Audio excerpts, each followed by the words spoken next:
Tribuners, selamat pagi. Bagaimana kabar Anda hari ini? Senang sekali saya Ilu Devisania dapat kembali menyapa Tribuners kali ini dalam program Ngobrol Virtual yang spesial akan membahas terkait dengan refleksi seni rupa modern dan juga kontemporer yang ada di Makassar.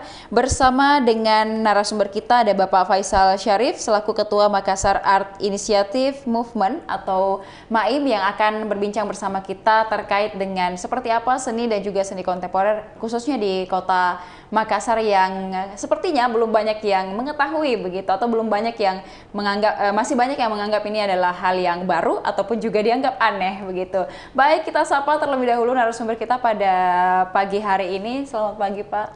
Pagi. Baik, Halo. seperti apa kabarnya?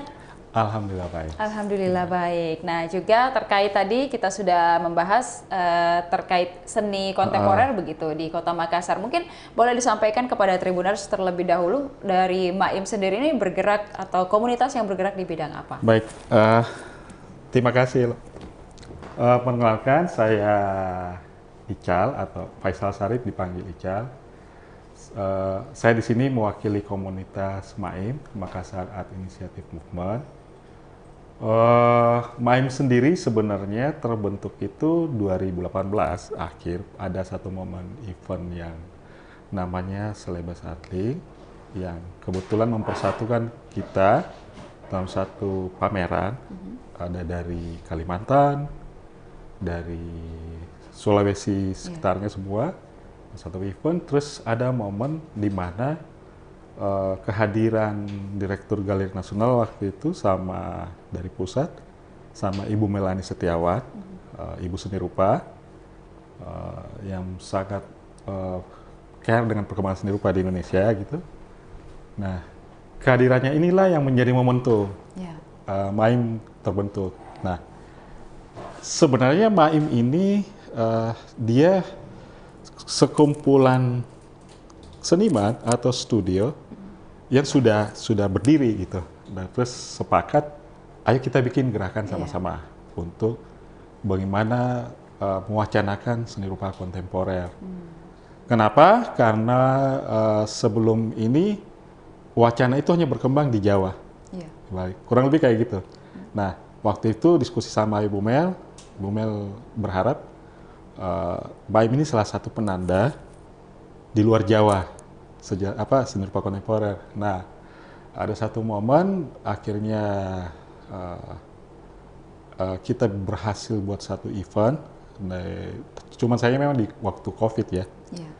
Nah, itu pameran seni instalasi yang dapat dukungan pemerintah juga dari kementerian, fasilitas dana itu. Yang salah satu penanda yang menarik lah untuk Makassar sebenarnya. Mungkin kurang lebih kayak gitu dulu. Jadi dari 2018 begitu ya? November. Setelah itu COVID. Dan yaudah. juga, tapi tetap artinya pada saat COVID itu tetap ada. Artinya tetap ada pertemuan meskipun melalui virtual mungkin atau seperti apa dengan teman-teman? Ya karena kita memang ya gimana ya orang seni dibatasi, dibatasi ruang gerak ya kita coba pasti cari jalan keluar tuh. Jadi kita tetap berkegiatan sebenarnya, cuman bergerilya istilahnya. Jadi kita bikin ruang sendiri. Ada salah satu teman merespon ruang yang dulunya tempat sampah, warga dibuat ruang untuk kita berkegiatan lah, berkebun, berkegiatan. Akhirnya jadi satu ruang alternatif buat MAIM gitu. Dan juga terkait dengan seni rupa khususnya di Makassar dan juga seni kontemporer sendiri, perkembangannya hingga hari ini seperti apa? Nah, dari pengamatan saya, kalau kita melihat sejarah itu kan, justru di tahun 1987 sudah ada misalnya kalau kita spesifik ke kontemporer gitu. Misalnya karyanya Pak Am tentang instalasi kursi, tentang kekuasaan waktu itu yang dipamerkan di TIM, Taman Ismail Marzuki. Itu menggunakan media istilahnya yang familiar zaman itu, paralon, dari paralon, bahan paralon dan dibuat seperti itu. Terus ada beberapa kegiatan lagi dari teman-teman, misalnya eh, Om Denny bikin karyanya sudah di luar pakem yang biasa kita lihat gitu. Iya. Secara apa metafora seperti apa, secara teknis seperti apa, dia sudah menggunakan media-media yang sebenarnya secara konvensional di seni itu yang dipahami gitu. Belum lagi ada komunitas ini, terus ada pameran instalasi dari Pak Diki Chandra, Kak Firman Jamil, dan eh, apa istilahnya, ada komunitas Empat Memandang Rupa, yang sekarang juga tergabung di MAIM gitu kan. Terus ada satu momen 99 setelah reformasi, ada Makassar Forum. Nah, Makassar Forum inilah menjadi salah satu event penanda juga di Makassar, yang dimana mengundang seniman-seniman yang saat ini eksistensinya justru malah di Jawa sudah ini, Iya, sudah kuat sekali jadi tokoh lah gitu. Nah, mereka hadir di sini dalam event besar itu. Ya, jadi kalau kita bicara seni rupa kontemporer sebenarnya, kalau kita bandingkan dengan pembacaan di Jawa 90-an yang lagi ini, justru di sini juga sudah sama, sudah ada gitu. Hanya memang secara pencatatan kita lemah gitu. Artinya pengarsipan atau penulisan tentang itu belum terlalu ini. Sehingga dampaknya adalah perjalanan kesenian ini tidak dibaca. Padahal sebenarnya kesadaran itu harusnya ada dari awal gitu. Ya sayang. Nah, kalau kita melihat satu dekade terakhir 2015 ke 2025, sebelum Biennale itu ada namanya stasiun. Stasiun itu gerakan teman-teman juga, kita juga, yang dari rumah ke rumah. Jadi karena kita tahu bahwa di Makassar itu infrastruktur tidak ada gitu kan, ekosistem seninya tidak berkembang, ada inisiatif lah dari teman-teman, yuk kita kumpul, kita bikin dari rumah ke rumah. Nah, memang gerakan-gerakan seperti ini di era kontemporer itu menjadi justru ruang-ruang ekspresi dan cara bagaimana kita memaknai ruang gitu. Artinya yang mungkin dia sebuah Lego-Lego atau teras atau ruang tamu atau garasi, dia bisa saja itu menjadi disulap jadi ruang galeri, ruang interaksi, ruang yang mempercakapkan atau mendiskusikan tentang wacana kayak gitu. Jadi tidak masalah sih sebenarnya dengan ruang di era ini sekarang. Hanya memang tetap kalau dalam konteks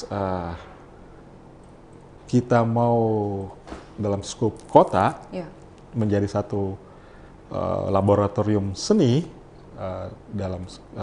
dalam hal ini, bagaimana kita membangun wacana seni rupa kontemporer Makassar, ya tetap ruang itu juga akhirnya ruang yang sifatnya ini formil, itu kayak white cube gitu, ruang galeri yang representatif tetap dibutuhkan.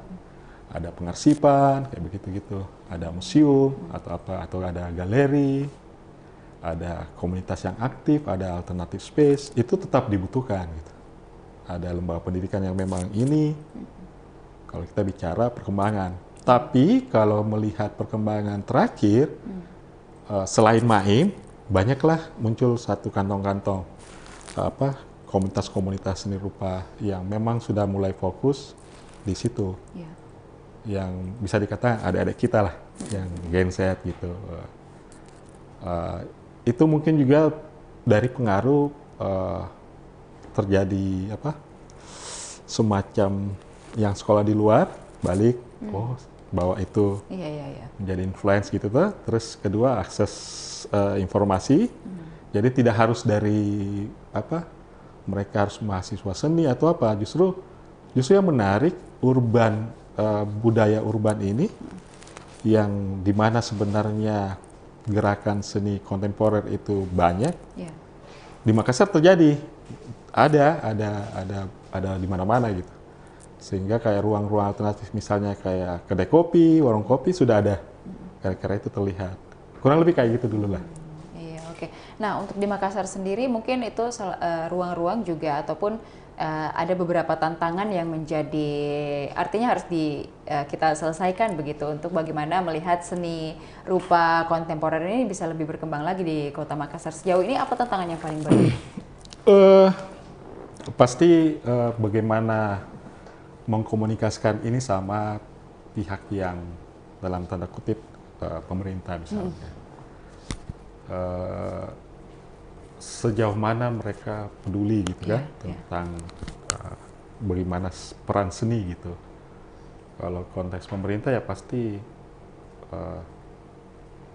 mereka melihatnya ini secara APBD bermanfaat tidak? Iya. Apa sih buat masyarakat gitu kan? Nah, sayangnya wacana seni itu tidak berkembang bahwa ada nilai di luar fisik. Bagaimana seni itu bisa membangun rasa, pemaknaan, jiwa, hal-hal yang sifatnya tidak fisik ini belum dianggap penting misalnya sehingga keberadaan atau ruang-ruang yang justru di mana peradaban itu dianggap maju menjadi sangat penting gitu kan. Nah itu satu persoalan, dukungan pemerintah lah, support sistemnya. Yang kedua, ya memang mau tidak mau kita juga tidak bisa menyalahkan masyarakat tentang apakah mereka paham apa tidak, karena memang ada fase di mana hal ini tidak terhubung, gitu. Wacana ini sempat memang dianggap dalam tanda kutip berbahaya sebenarnya ketika seni lebih memfokuskan ke wacana. Bagaimana pemikiran-pemikiran kritis itu lahir, refleksi itu lahir. Kenapa? Karena ada satu peristiwa atau sejarah revolusi, sejarah perubahan itu ada gerakan seni di situ, ada gerakan literasi di situ. Misalnya revolusi Prancis atau gerakan misalnya Amerika perang Vietnam dengan perang dan Vietnam, ya tahulah apa kelompok-kelompok Bohemian itu kan, nah, misalnya kayak gitu. Nah di Indonesia sendiri di Jakarta sebelum peristiwa Malari ada Desember Hitam. Desember Hitam inilah kelompok seniman dari Bandung dan Jogja yang kritis di era Orde Baru itu dianggap tanda kutip ya sepertinya memantik peristiwa Malari. Nah, Orde Baru belajar dari situ. Arah kebudayaan sepertinya diarahkan lebih ke bukan eksplorasi ke pemikiran itu, tapi lebih kepada bagaimana kita memaknai kebudayaan secara eksotisme saja. Atau kita menjual ya, misalnya anggaplah kayak ornamen ini ya yang ada di sini. Saya sangat yakin masyarakat tidak sejauh memahami seperti apa maknanya. Iya, betul. Dan itu sesungguhnya sangat dalam tanda kutip kita membukukan perkembangan berpikir, proses berpikir. Padahal kita punya kekayaan budaya yang sudah selesai peradaban, yang maju gitu. Ornamen ini tidak sekedar hadir. Dia ada proses kontemplasi, ada proses refleksi, terus kemudian menjadi sebuah simbol dan menjadi landasan filosofi dari sebuah kebudayaan yang maju di masa lalu. Kalau kita bisa menarik ini dalam tanda kutip, ini warisan budaya tradisi menjadi relevan dengan kekinian, ya kita tidak lagi dimaknai atau dipandang dalam paradigma bahwa kita tertinggal. Justru apa yang mereka misalnya lagi eksplor, mau yang kita duluan gitu. Kayak gitu kurang lebih. Nah ini yang terputus tuh, kayak kasarnya kayak gitu. Nah tapi pelan-pelan karena mungkin ada perubahan, ada gerakan inisiatif sendiri dari masyarakat, walaupun tidak terhubung tuh dengan ini. mereka sepertinya mencari tahu dan mulai paham. Nah, kurang lebih kayak gitu. Jadi kalau kita bicara misalnya kontemporer, seni itu jadi sebuah lifestyle. Mungkin lu bisa lihat lah, kalau misalnya di acara yang tadi bilang apa, MIWF, bagaimana generasi yang misalnya Gen Z atau ini hadir, ekspresinya itu sangat ini kan, sangat arsis sekali begitu ya. Dan dia bisa dengan bangga menyatakan ya ini saya gitu. Nah, berarti ada sebuah perubahan gitu kan. Biar mami dia datang sendiri dan dia sampai wah ini saya gitu. Itu sudah satu kemajuan sebenarnya. Dia punya keberanian menyatakan itu. Dia punya statement pribadi kayak gitu-gitu. Nah, memang secara ini akhirnya susah dikontrol kan. Itu juga yang menjadi mungkin dibaca berbahaya gitu. Mungkin gitu dulu lah. Nah. Dan juga mungkin terkait bagaimana kita mendapatkan dukungan baik itu dari pemerintah ataupun masyarakat secara umum, mungkin masih dalam konteks apakah seni ini ada produknya yang bernilai profit mungkin seperti seni-seni yang sebelumnya begitu. Nah, ini mungkin menjadi satu tantangan juga ya. Iya, pastinya itu. Tapi yang menarik dengan kemajuan teknologi, hanya memang yang menjadi persoalan biasanya proses adaptasi ya, dengan misalnya ada teknologi baru, ada semacam platform baru yang muncul, anggaplah misalnya NFT. Nah, kemarin ada satu teman masih muda, dia merespon NFT dari sini, atau desain ada platform Shutterstock gitu kan. Jadi ternyata kita tidak kekurangan dengan talent-talent kreatif itu yang bisa cepat beradaptasi dan merespon. Hanya memang kita tidak banyak. Misalnya Om Denny, akhirnya secara network berjejaring, gabung sama komunitas di Bali, ikut NFT, kayak gitu kurang lebih. Mengenai dia menjadi sebuah produk yang bisa memiliki nilai jual juga, karya-karya yang sifatnya misalnya kayak lukisan atau sculpture, itu justru di zaman sekarang terbuka, aksesnya sangat mudah gitu. Tawaran-tawaran untuk bisa masuk ke marketplace gitu kan, atau ada art fair, itu ada terus. Cuman memang sekali lagi kami misalnya di MAIM sedikit sulit merespon ya, mungkin kesempatan ini belum dalam waktu dekat direspon, misalnya kayak ada art fair, walaupun tiap tahun undangannya datang gitu. Kira-kira begitu. Sedangkan karya-karya ini misalnya karya-karya teman-teman di Makassar sendiri ya butuh edukasi dulu untuk bisa memahami apa sih yang kayaknya lebih bagus beli emas sih. Kayak gitu. Artinya nilai yang ditawarkan pun mungkin masih tidak masuk akal menurut orang-orang yang belum mengerti apa makna dibalik dan juga bagaimana proses penciptaan dari suatu karya itu begitu. Karena kan itu tentunya butuh riset juga, kemudian waktu penciptanya juga tidak sebentar dan pemikiran yang sudah ditumpahkan, tenaga dan lain sebagainya juga itu yang sebenarnya perlu dinilai dengan, kalau memang mau dinilai dengan uang, harganya juga fantastis begitu.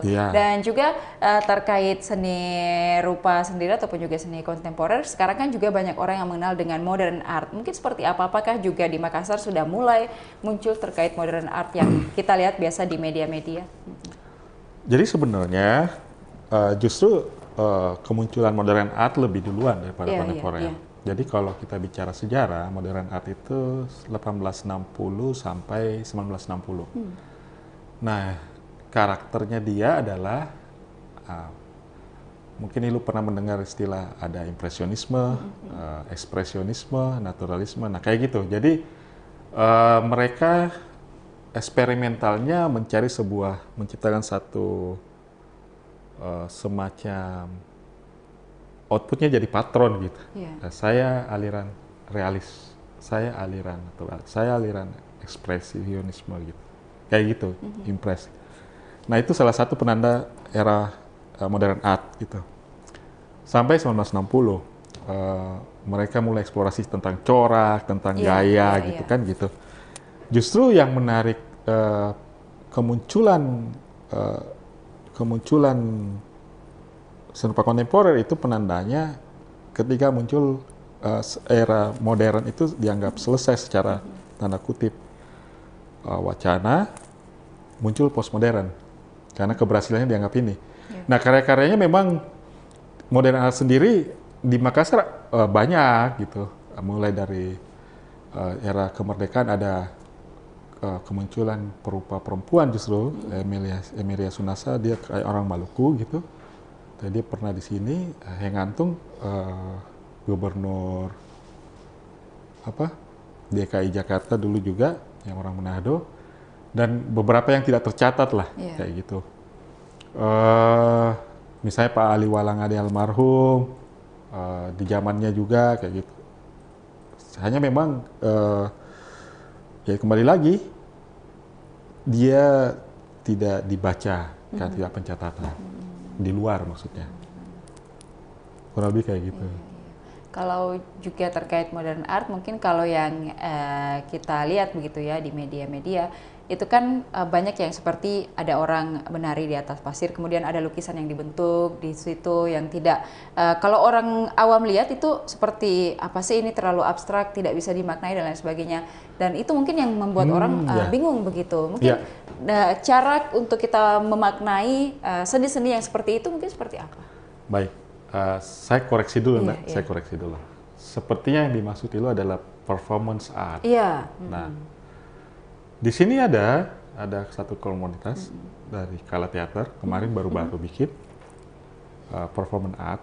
Jadi, nah itu salah satu gerakan dalam era kontemporer itu, di mana satu konseptual, Iya. wacana berpikir atau gagasan konseptual, terus bagaimana memaknai ruang. Iya. Nah, misalnya dia memaknai ruang, dia memaknai waktu. Jadi fokusnya adalah bagaimana dia menemukan sebuah refleksi atau refleksi kritis, mempertanyakan sesuatu yang baku, yang dianggapnya bisa membekukan atau membuat jadi kaku atau menahan ekspresi kayak gitu. Nah, performance arts inilah yang secara stimulasi juga itu tadi yang saya bilang, dia bisa mengganggu kontrol Oke. sebenarnya. Tapi ekspresi-ekspresi performance arts ini di misalnya di era kontemporer berkembang. Jadi ada juga namanya happening art gitu, ada immersive gitu. Nah, kalau immersive itu kayak ada ruang, kayak uh, video mapping gitu, satu ruang kayak gitu. Nah, mungkin ada terlalu apa ketakutan yang berlebihan barangkali Iya. ya. Padahal sebenarnya apa sih nilai kan yang pertanyaan kan gitu. Apa sih pentingnya seni ini gitu buat masyarakat? Kan terkadang kalau kita posisi masyarakat ya, kadang ada hal-hal yang kita tidak sadari, kita larut dalam sesuatu Iya. yang justru eh, kita lupa memaknai, misalnya kehadiran kita, ataukah kekosongan-kekosongan dalam hal-hal yang sifatnya sederhana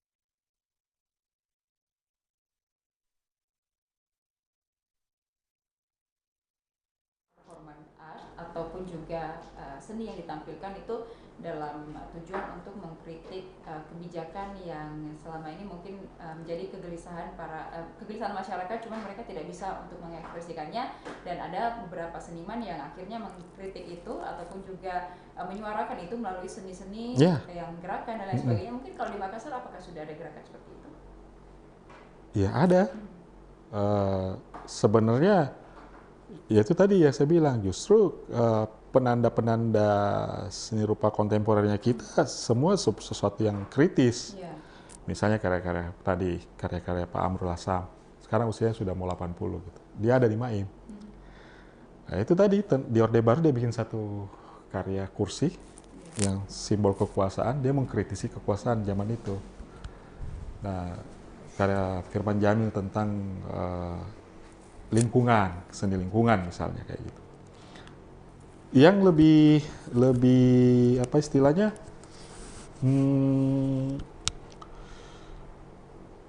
Kalau kita lihat yang terkini, gerakan-gerakan misalnya, ya salah satunya MAIM. MAIM. Ada otak plastik, sindikat otak plastik, ada Siku gitu kan dekat Rumata itu. Terus ada teman-teman di Artifak itu eventnya misalnya Republik Esok Pagi kayak gitu, Revolusi Esok Pagi. Nah itu memang satu gerakan-gerakan yang di wacana seni rupa kontemporer mereka posisi kritis sebenarnya keberadaannya. Kurang lebih kayak begitu. Jadi kita hidup sih sebenarnya. Cuma memang kalau dibandingkan dengan perkembangan di luar belum banyak, belum termasuk banyak sebenarnya. Ya tapi sekitar 50 orang yang fokusnya ke situ sudah ada lah. Kalau saya lihat kan sudah ada. Dengan tumbuhnya beberapa komunitas gitu. Terus kayaknya dampaknya sudah mulai nyebar juga di luar kota Makassar. Kira-kira kayak gitu. Kalau MAIM sendiri di tahun ini apakah ada proyek yang sedang dikerjakan mungkin yang sudah berjalan atau seperti apa? Saat ini lagi berlangsung ada event Kurusumanga. Itu sebenarnya salah satu gerakan. Bagaimana artinya salah satu program lah. Bagaimana kita coba mendekati ruang-ruang yang di mana masyarakat berkumpul. Kita hadir di situ. Yaitu tadi salah satu spirit dari seni rupa kontemporer, ruang sebenarnya tidak terlalu bermasalah. Dan sekaligus kita refleksi kira-kira kehadiran kita di situ seperti apa, terus seperti apa juga masyarakat merespon. Gitu. Nah, alhamdulillah setelah berapa hari kegiatan, justru ada inisiatif dari teman-teman dari Jurnal Kopi yang membuat inisiatif untuk ada diskusi tentang semiotika sosial, Pak Alwi Rahman sumbernya. Nah itu saya bilang, oh ini menarik karena terjadi sebuah sinergi kan, kurang lebih kayak gitu. Memang secara penjualan belum, artinya bukan itu juga fokus utama. Iya betul. Iya, dan juga kalau kita lihat sekarang seni, apalagi di Kota Makassar, anak-anak muda ini sudah pada banyak yang melek begitu untuk seni, dan mereka juga bikin banyak event yang artinya bisa mengekspresikan diri mereka lebih bebas lagi dalam hal kesenian. Di MAIM sendiri, apakah juga menggait anak-anak muda untuk beberapa proyek yang dikerjakan? Waktu event kita di Liang-Liang Spirit. Kita memang dalam event itu kita melibatkan bahkan sampai anak-anak YPAC gitu, untuk terlibat di event itu. Terus bagaimana adik-adik dari kampus juga terlibat untuk support system kayak gitu. Jadi komunitas perempuan, memang itu salah satu model yang kita lakukan. Hanya memang perkembangannya. Setelah melihat perkembangan, kita tidak lagi secara organisasi atau komunitas itu dalam tanda kutip meng-hire yang muda. Kenapa? Karena kami juga percaya ini era bukan lagi pola struktural gitu. Justru kami mengapresiasi keberadaannya dan mereka juga semangat untuk membuat satu komunitas sendiri. Nah, kita juga punya kesadaran di era ini kita yang belajar sama anak muda juga. Kita juga belajar sama mereka. Mereka seperti apa sih? Karena mungkin secara kepekaan mereka lebih dekat kan dengan zaman ini. Jadi kita justru membaca mereka, oh seperti apa kira-kira refleksi mereka gitu. Apa yang kita bisa konekkan gitu kan, misalnya kayak gitu. Jadi kalau bicara pelibatan tidak secara langsung, kerjasama iya, interaksi iya, saling support iya, kayak gitu. Artinya bukan seperti bagaimana kemudian teman-teman di MAIM yang sudah artinya sudah lebih dulu mengenal seni, lalu kemudian mengajak anak-anak muda untuk juga sama mengenal seni yang sama dikenalkan dulu, tapi ini saling belajar begitu ya, karena semakin berkembangnya juga zaman, seni juga terus berkembang begitu, dan selera ataupun juga antara anak muda dan juga orang-orang yang sudah lebih dulu mengenal seni, mungkin ada perbedaan dalam mengekspresikan seni atau seperti apa? Pasti ada, pasti ada. Pertama, bagaimana kebudayaan, misalnya anak-anak muda sekarang kan, budaya pop itu sangat kuat mempengaruhi mereka gitu. Bahkan bisa dikatakan membentuk pola pikirnya gitu kan. Sedangkan teman-teman ini yang berapa dekade ke belakangnya itu pengalaman secara berbeda. Nah, jadi cara-cara dia membuat karya atau merespon juga ada yang memang tidak sesuai dalam bahasa menciptakan visualnya, mungkin tidak bisa dipahami juga dalam hal anak muda melihat karya itu. Paling sederhana begini, dalam hal warna misalnya. Nah, kecenderungan pilihan warna yang sifatnya tekno gitu, itu anak muda familiar. Tapi bagi generasi yang ya misalnya baby boomers, itu sesuatu yang warna ini lebay gitu. Jadi kayak gitulah yang membedakan. Tapi secara percakapan, wacana seni rupa dia tidak terlalu berbeda. Artinya apa yang dipahami yang tua sama apa yang dipahami anak-anak muda ini update juga ini yang tua gitu. Bahkan secara meaningful dia lebih paham seperti apa bagaimana ininya. Disitulah saling mengisinya sebenarnya.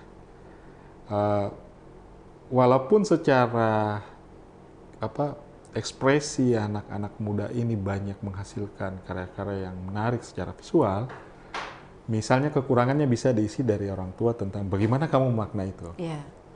Jadi ada sinergi, saling belajar lah.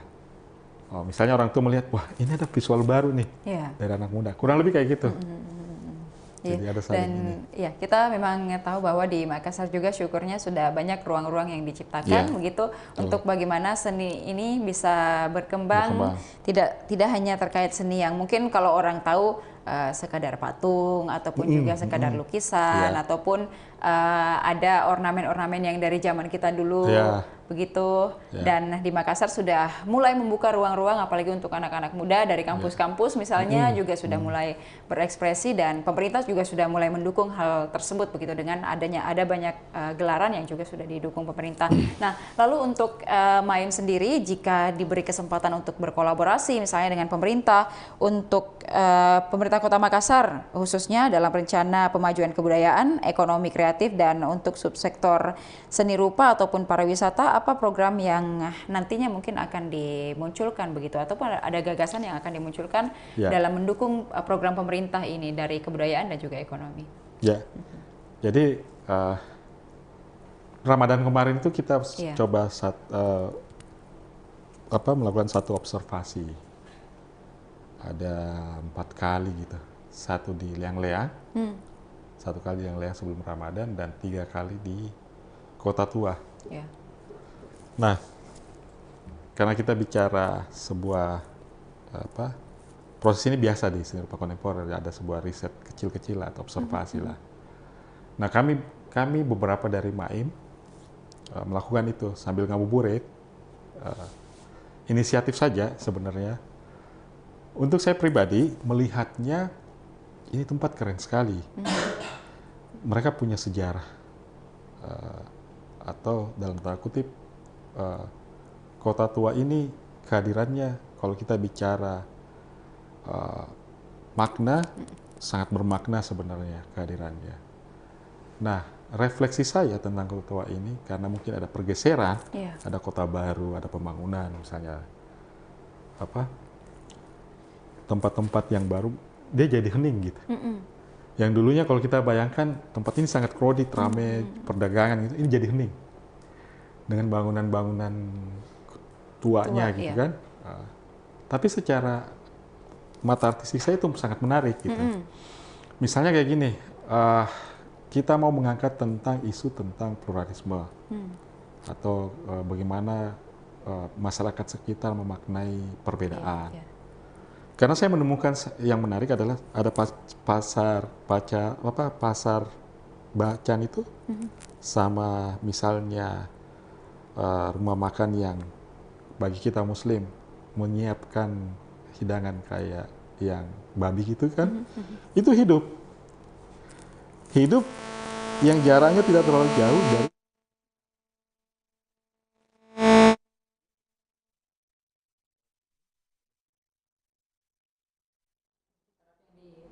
jalan kompleks pertokoan masyarakat Chinese gitu. Iya. Nah, penanda-penanda ini kan menarik kita refleksikan, kita maknai gitu, atau kita baca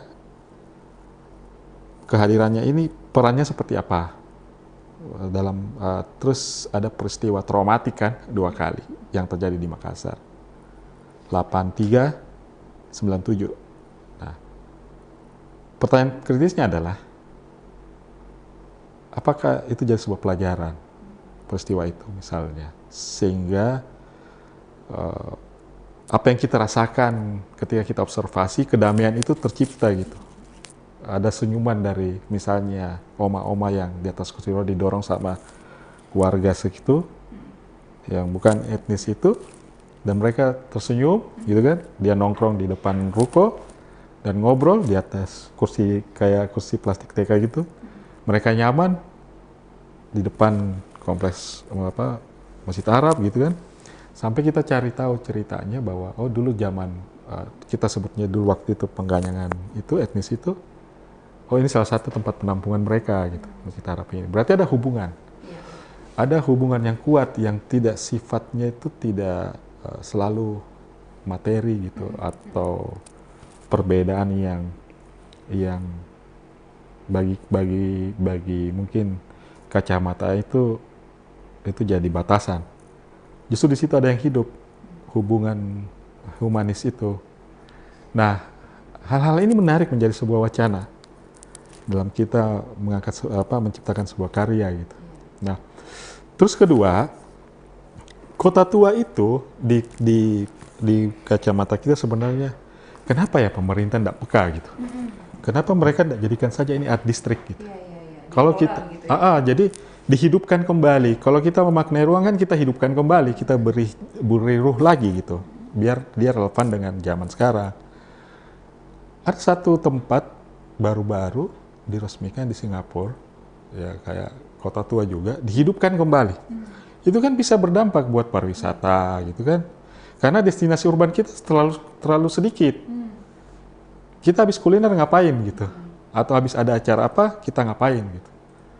Nah, padahal secara tata kelola ruang bagus sekali, akses dari tol dekat bandara, hotel sekitar bisa saling support, terus parkiran sebenarnya sudah cukup. Menurut saya sentral yang sekarang sudah ini bisa jadi lahan parkir, reposi untuk mendukung itu.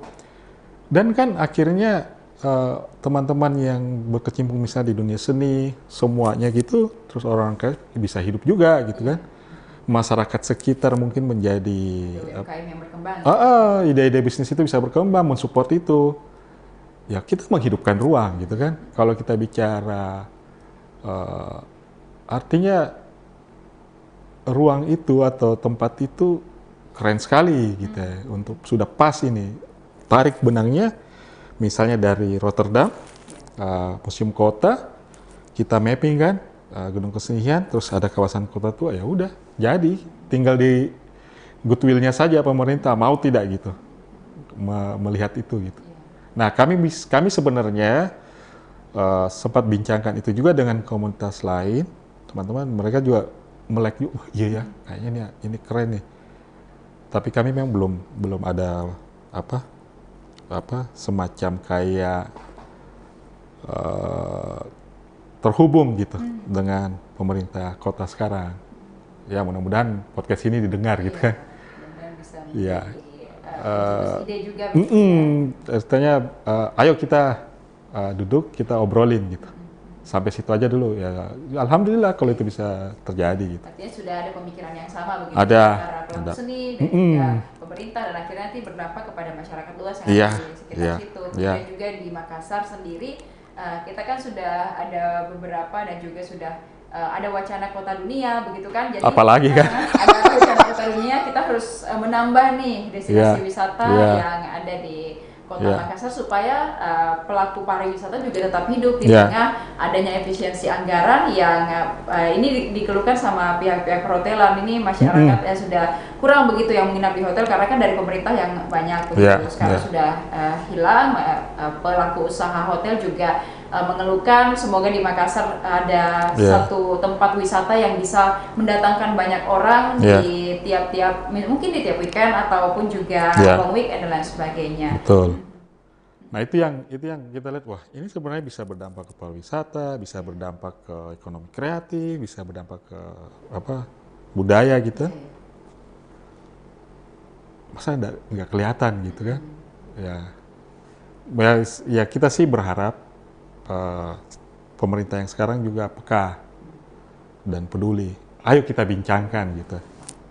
Di tahap itu aja dulu gitu. Kalau memang biasanya kan mereka berpikirnya, wah ini belum dianggarkan, ini belum kayak gitu-gitu ya. Yang itu urusanmu lah kan, urusanmu itu gitu. Ya kita ini hadir di kota ini, ya kita juga cinta kota ini sebenarnya gitu kan. Kita punya ide nih, ayo kita bincangkan. Kayak gitu saja dulu sebenarnya. Kira-kira kayak gitu. Iya, Makassar juga sebenarnya banyak potensi yang masih perlu dieksplor lagi begitu sekali. Untuk bagaimana ini menjadi tempat yang wisatanya itu menarik gitu. Bukan hanya Panlos aja yang orang tahu kan sekarang CPI yang sudah terkenal sampai ke luar Makassar. Rotterdam juga sudah menjadi tempat untuk pelaku seni juga dari dulu. Kalau kita menambah ruang-ruang itu maka akan lebih unik lagi di Kota Makassar ini sendiri. Dan untuk kesempatan kali ini mungkin apa yang ingin disampaikan kepada seluruh pelaku seni yang ada di Kota Makassar dan juga pemerintah khususnya dalam mendukung bagaimana teman-teman ini tetap hidup di Makassar. Baik, mungkin pertama saya akan ke pemerintah dulu. Kita berharap dalam kebijakannya yang 5 tahun ini ada secara kepedulian lebih gitu, lebih memperhatikan bagaimana seni ini bisa berkembang atau terhubung dengan dinas-dinas yang terkait untuk mensupport gitu. Artinya tidak memposisikan seniman atau pelaku kreatif itu sebagai objek sebenarnya. Yang kita harap seperti itu. Dia justru subjek gitu. Untuk juga perannya ada gitu. Biar dia bisa memaknai kehadirannya gitu. Tidak hanya sebagai subobjek gitu kan. Itu satu. Yang kedua, bagi teman-teman kreatif atau khususnya seni rupa, ya tetap semangat berkarya. Jangan kasih kendor, gas saja terus gitu. Kurang lebih kayak gitu, menikmati proses lah. Mungkin itu saja. Kalau dari saya sih ditunggu event-eventnya ya.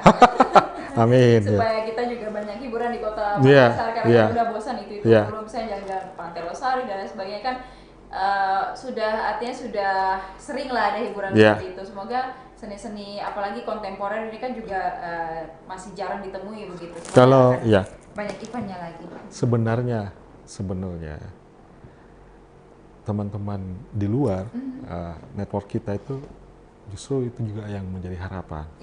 Dia justru melihat bahwa Makassar ini sangat strategis untuk kemunculan wacana baru di seni rupa kontemporer Indonesia. Artinya dia juga menyaksikan, dia bisa memaknai kita mempunyai satu perjalanan sejarah yang panjang, peradaban yang maju zaman dulu. Misalnya ada leang-leang. Iya, situs itu kan prasejarah sudah lukisan terkenal gua sampai itu, internasional ya. bahkan tertua di dunia gitu kan. Ini saja dimaknai selesai, Iya. meledak ini. Tapi itu tadi eh, eh, sampai sejauh mana kita memahami ini, keberadaan ini, mensyukurilah kayak gitu. Yang kedua adalah Galigo. Kita belum eksplor ini. Ini kitab terpanjang di dunia. Kalau kita melihat kearifannya itu, kita meresponnya dalam konteks sekarang menjadi sebuah karya, ini luar biasa. Bisa menarik perhatian gitu. Nah, belum lagi kearifan-kearifan atau misalnya Toraja, simbol-simbol ini, atau Danau Matano, kerajaan Matano yang dulu gitu kan, dalam konteks Sulawesi Selatan ya kita bicaranya, di mana dia pernah berjaya hubungan kerjasama antar kerajaan di Nusantara, bagaimana dia menciptakan dari logam, teknologi logam yang maju di abad-abad ke-7, belum lagi bagaimana tawaran kita tentang sebuah teknologi di zamannya yang sangat maju, yang membuat Makassar juga menjadi ini, misalnya pinisi, kan? Belum lagi kehadiran misalnya para tokoh-tokoh kita di masa lampau, misalnya Krem Patingaloa, yang sangat intelektual gitu, Managappa gitu, kurang lebih kayak gitu. Ini ada banyak gitu, ada banyak yang menjadi sebuah, kalau kita angkat di kekinian itu bisa menjadi refleksi yang menarik untuk bisa membuat kita percaya diri sebenarnya. Jadi maksud saya ini tambahan aja ya. Orang luar sudah melihat itu. Kita yang belum melek gitu. Maksudnya karena kita udah sadar nih kayak gitu ya. Kasarnya pemerintah karena udah sadar atau pemangku kepentingan karena udah sadar. Ayo kita bincangkan. Itu saya tawaran. Ayo kita bincangkan. Sebenarnya. Kira-kira gitu loh. Artinya orang luar ini sudah melihat begitu potensi di Makassar maupun Sulawesi Selatan ini besar sekali. Tetapi pada saat mereka tiba di Sulawesi Selatan untuk mengeksplor itu pun kayak ini kita kemana ya? Siapa yang harus dikontak dan lain sebagainya? Karena dari penyediaan ruang dan lain sebagainya juga belum terlalu memadai. Support sistemnya belum dimunculkan secara serius gitu. Artinya beberapa kali teman-teman peneliti dari luar hadir gitu, dan ketika dia berada di sini dia tidak menemukan apa-apa misalnya. Nah itu sayang, itu sayang kayak gitu. Kira-kira seperti itu. Ternyata ada banyak sekali ya. Mungkin masyarakat Sulawesi Selatan pun banyak yang belum tahu ternyata ada budaya yang bisa diekspor seluas ini begitu. Mungkin orang Maros hanya di sekitar Maros saja tahu ada Kars, ada Leang-Leang. Mungkin di daerah lain juga ternyata kitab Galigo itu seluar biasa itu. Yang tentunya kita sebagai orang Sulawesi Selatan sendiri harusnya lebih tahu begitu daripada orang lain yang ingin datang meneliti begitu. Harusnya kita bisa lebih punya ruang lagi untuk belajar terkait hal itu. Atau hal yang paling sederhana adalah apa yang hidup di rumah kita. Bagaimana hubungan anak ke bapak. Itu saja dimaknai dan diangkat dan ditawarkan, itu bisa menjadi sebuah solusi. Persoalan misalnya sosial atau apa gitu kan. Ada banyak hal yang sebenarnya justru tidak terlalu jauh kalau kita tidak bicara tentang narasi besar ya.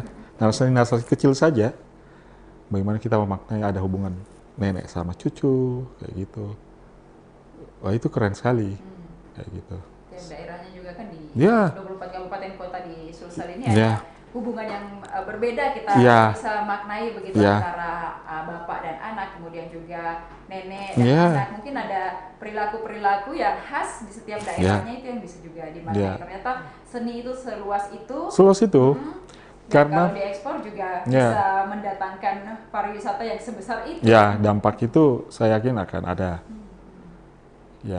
Ya itulah sebenarnya, mudah-mudahan apa yang kita bincangkan ini juga bisa didengar gitu kan, bisa menjadi stimulus lah. Kira-kira begitu. Baik, Pak Ical, terima kasih sudah datang ke Timur. Semoga ini menjadi perbincangan yang bisa membuka banyak wawasan, terutama juga membuka ruang-ruang seni baru di Kota Makassar, mengembangkan ruang-ruang seni yang sudah ada, dan juga ada banyak event-event yang tercipta dan juga ruang-ruang yang tercipta sehingga mendatangkan juga banyak pariwisata dan Siap. menumbuhkan ekonomi masyarakat dan juga budaya tetap berkembang melalui seni rupa dan juga seni kontemporer yang sejak dulu sudah ada, tapi sekarang kita tetap untuk menghidupkan lagi, lebih mengembangkan lagi, utamanya di Kota Makassar yang se-Indonesia Timur kita sudah luar biasa terkenalnya. Terima kasih, semoga Sama-sama bisa lo. ketemu di Terima kasih. kesempatan baik yang lainnya. Dan juga kepada Tribuners, terima kasih sudah menyaksikan program kita pada pagi menjelang siang hari ini. Jangan lupa saksikan juga program dan berita menarik lainnya hanya di kanal YouTube dan Facebook Tribun Timur, Mata Lokal Menjangkau Indonesia. Saya Ilu Devisania beserta narasumber dan juga seluruh kerabat kerja pamit undur diri. Terima kasih dan sampai jumpa.